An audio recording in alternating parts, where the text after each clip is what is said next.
If you could give one piece of advice to a young Simon, what would you say? You don't have to know every answer, and you don't have to pretend you do. I wish I learned that lesson earlier. I bet.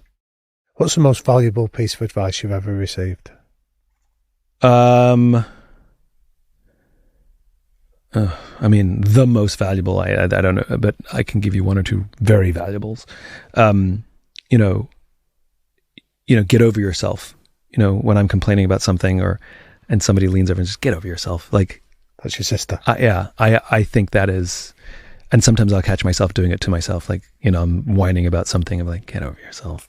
I think that's way up there.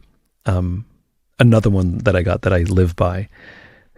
I was young in a big company, and the senior client came in, and my job was, I got to be in the senior meeting with all the senior people from my company and the senior people from the client, and my job was to work the PowerPoint. Like, that was my job, and I just had to make it go next.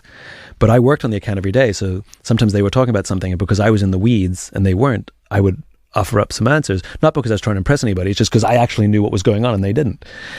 And at the end of the meeting, this woman who was like my work mom, she was one of the senior partners of the company, she put her arm around me as we walked out the door, and she looked at me and she goes, 3/4 of an answer is better than an answer and a half. And that has stuck with me to this day. Like, when I'm sitting in meetings and I could offer more, and I just don't. 3/4 of an answer is better than an answer and a half.